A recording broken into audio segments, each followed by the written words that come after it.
Morning guys, ito na naman tayo. Kailangan na naman natin mag-shovel, no? Ayan, no? Kasi kagabi, kagabi bago tayo pumasok, yung mga konting snow na. Diretso yun guys.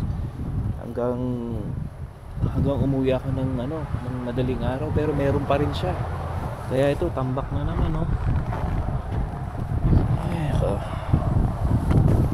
Alam niyo ba guys kung ilan ang namin ngayon?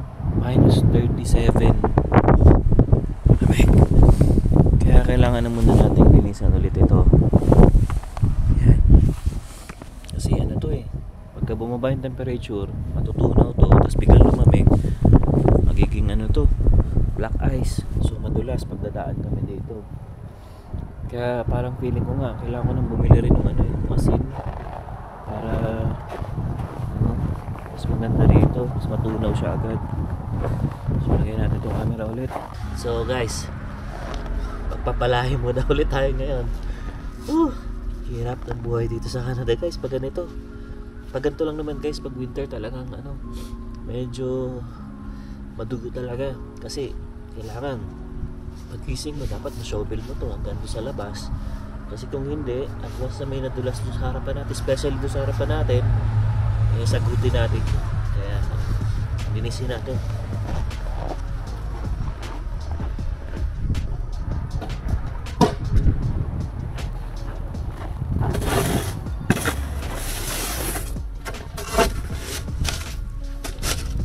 Malamig kasi guys yung hangin, may hangin siya.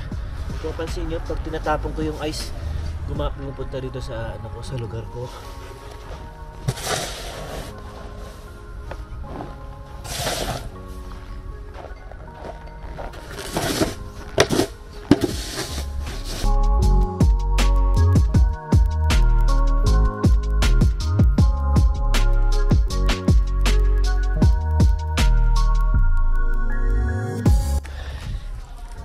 Pagod guys,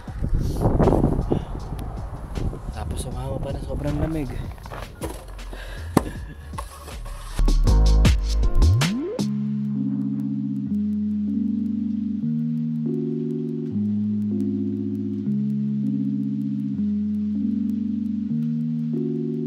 Guys, ayan, so ginawa ko na rin to kasi kailangan din to guys galawin. Kasi nga syempre bawal na merong madulas dyan. Nasagutin natin yan. Pero malinis naman yung harap eh. Tapos tinigilan na rin natin to. Kapal tingnan yan kapal. Ayan, so bali pinastart ko na rin sa sakyan ko. Kasi nga guys, sobrang lamig eh. Oh, it's cold. Bis lang tayo guys. Ayan. Kwentuhan tayo. So, bis muna tayo guys. At sobrang lamig.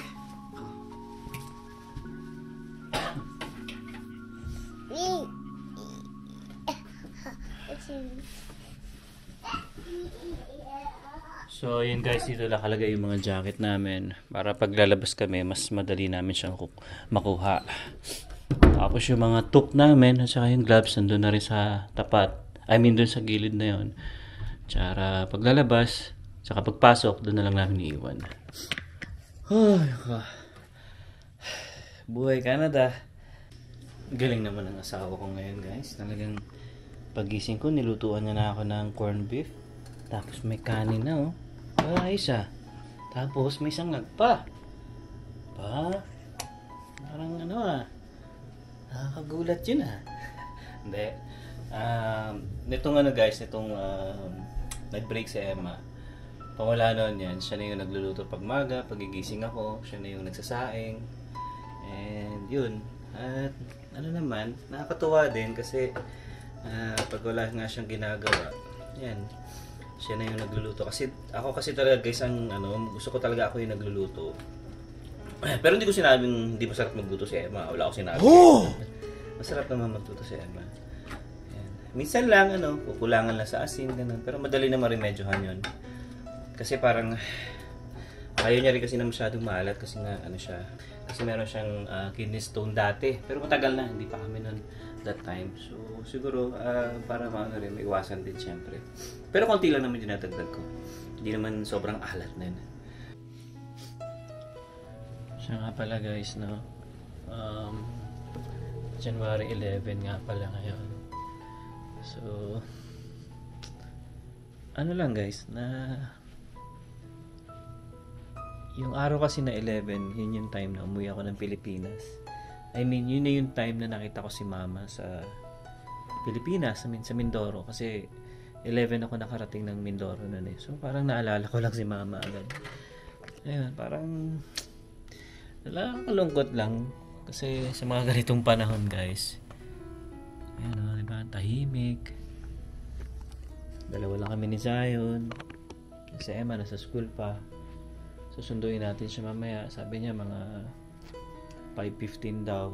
Ayan, so bigla lang ako nalungkot guys. Kasi habang nag-edit ako, nakita ko yung date 11. So noong time na umuwi nga ako ng Mindoro, 11 yun guys, di ako nagkakamali. November 11. Yun yung sinurprise ko si Mama. So parang na-miss ko lang siya guys. Kasi parang hanggang ngayon hindi ko pa rin siya matanggap. Parang ang bilis ng panahon. October lang namin nalaman, tapos biglang namatay siya December 16. Ayan. Kaya minsan pagka nasa trabaho ako, parang nami-miss ko siya guys. Kasi paiyak tuloy ako. Lagi ko kasi siyang kausap. Even yung yung pag ganitong araw, yung off ko, kausap ko siya, tatawagan ko siya. Nakakamiss. Kaya pa nag-usap kami ni ate. Sorry guys, naiyak ako. Kaya pag nag-usap kami ni ate, itong mga nakaraan, palagi niya rin sinasabi sa akin na hindi pa rin niya matanggap. Kasi kami tatlo lagi guys na nag-video call. Kasi yung mga oras namin iba-iba. Iba dito sa Canada, iba sa Germany, iba sa Philippines. So kami lagi tatlo naka-video call niyan.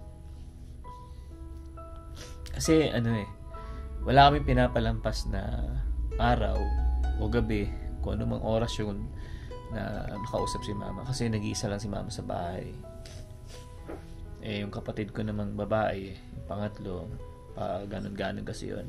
Mindoro, Manila. Ayun. So ito yung mga time na namimiss ko si Mama guys. Na yung wala akong pasok, wala akong kausap. Even pag nasa trabaho ako, tatawagan ko siya pag break time namin. Na ganon. Nakakamiss lang.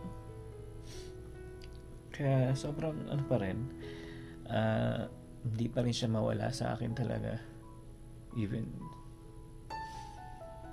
parang minsan nga iniisip ko na lang na na nasa Pilipinas pa rin siya, na alam mo yun, na hindi ko lang siya nakakausap, ganun.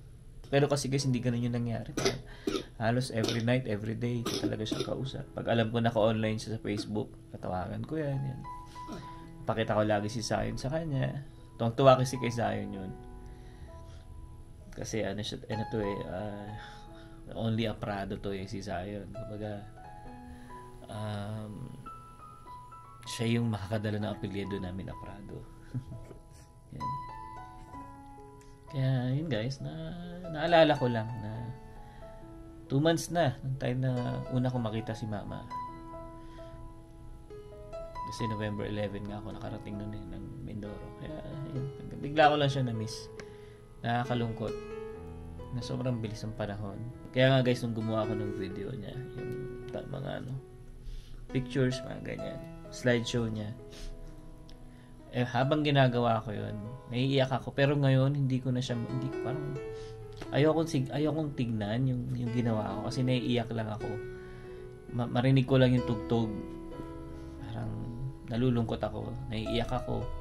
Kaya hanggat maaari pagka nag-view ako sa gallery ko, ini-skip ko kaagad yung part na yun kasi iiyak lang talaga ako kasi hanggang ngayon hindi ko pa rin talaga siya matanggap. Sobrang masakit pa rin siya sa amin. Nung isang gabi nga kausap ko yung tita ko parang kahit siya hindi parang isang beses pa lang daw siya nakapunta ng cemetery pa mo lang nilibing si mama kasi parang mabigat pa rin sa loob niya na nawala na si mama.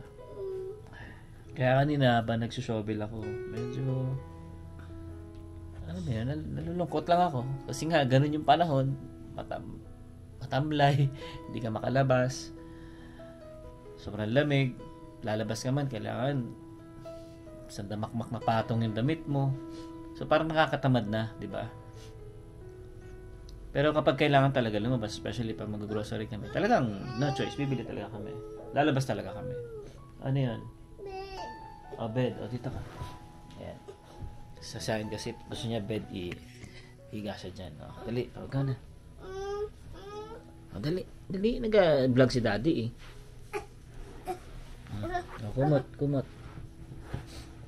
Kumot niya. Gusto niya ba may kumot yan dede. Saan yung dede niya? Lahat iaabot mo dapat kay Sayon. Ewan, bakit biglang nagdrama yan? Parang ako nagdadrama ngayon. Hindi, yun nga lang guys, na-miss ko lang talaga si mama. Parang yung 2 months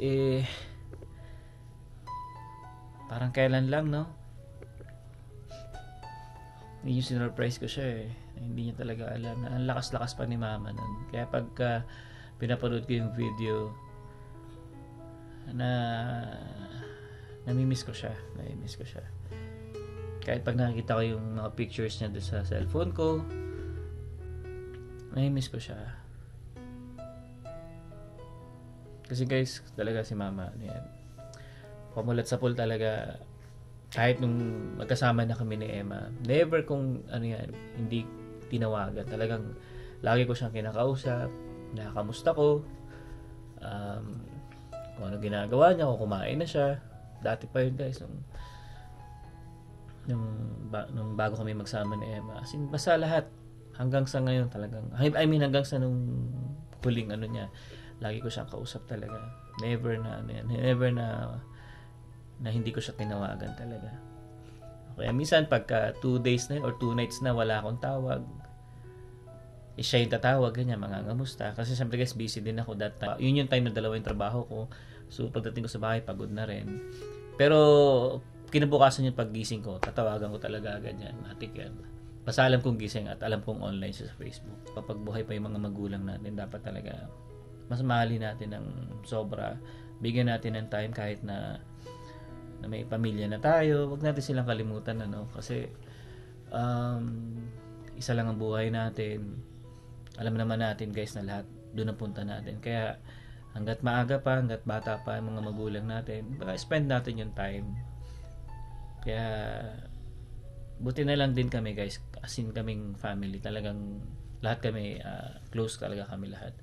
So wala kaming mga problema, wala kaming mga issue sa mga kapatid, yung away-away sa wala namang ganoon Minsan tampuhan lang, pero hindi naman siya umaabot talaga ng away talaga. Pero bihirang-bihirang mangyari 'yon. Kaya talagang proud kami kay mama at kay papa sa pagpapalaki niyo sa amin. Kasi lahat kami is mabuting Hindi ako nagmamalinis pero alam ko naman sa sarili ko na kahit paano mas lamang naman yung magandang idinulot natin sa buhay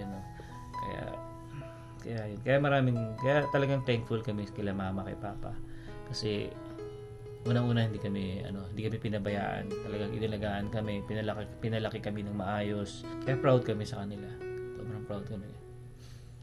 Kaya nga ito nga yung nawala si mama, talagang bigat para sa amin talaga. Kasi lahat kami okay, alam mo lahat kami close. Kami yung apat kasi kami magkakapatid guys, Kami yung tatlo kasi kanya-kanya ibang bansa. So lagi namin siyang talagang kinakausap, nandun yung communication namin sa isa't isa. At never na pumalya talaga yun. Kahit si kuya, pag nasa barko yun, magme-message lagi kay mama, tatawag kay mama, pag may signal siya, ganun. Kami naman ni ate, talagang ganun, lagi kami nag-video call, tatlo, sabay kami. Kung may pasok man si ate, dalawa kami ni mama.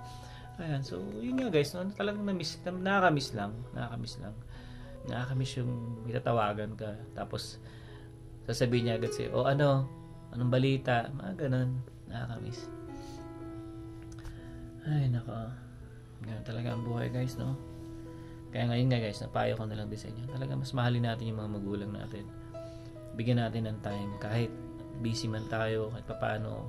Even tayo, di ba, sa sitwasyon natin na malayo sa Pilipinas, malayo sa magulang natin, dapat kahit papaano yung communication natin nandun pa rin. At mahirap na guys, no? Tulad na sa amin, biglaan. At buti na lang din talaga lahat kami nakauwi, napaghandaan namin. Kaya nung time na nawala na si mama is, kumbaga yung sakit is hindi na talaga ganun katindi, no? At least natutunan namin na tanggapin, maluwag sa damdamin namin kahit masakit, pero ganun talaga eh. Kaya sabi ng doktor, kung ano man yung gusto ni mama ibigay na namin. Kaya lahat kami nag-uwian talaga. Kaya yun, alam ko naman naging masaya si mama sa amin kasi nakita niya kami lahat, kapatid niya, pinsan namin, kami magkakapatid, kompleto kami. Ayan. Pasensya na guys, medyo madrama yung vlog natin ngayon, naalala ko lang din pala. So yun guys, no, at masyado na tayong madrama at baka mamaya mapaiyak lalo ako. Ayan. So yeah, isang oras na lang siguro susunduin kami sa Emma kasi alas 4 na rin, 4:10, pero sabi niya kasi 5:15 pa. Okay, so yun guys, pahinga muna tayo ng konti and yeah, see you on the next one. Peace.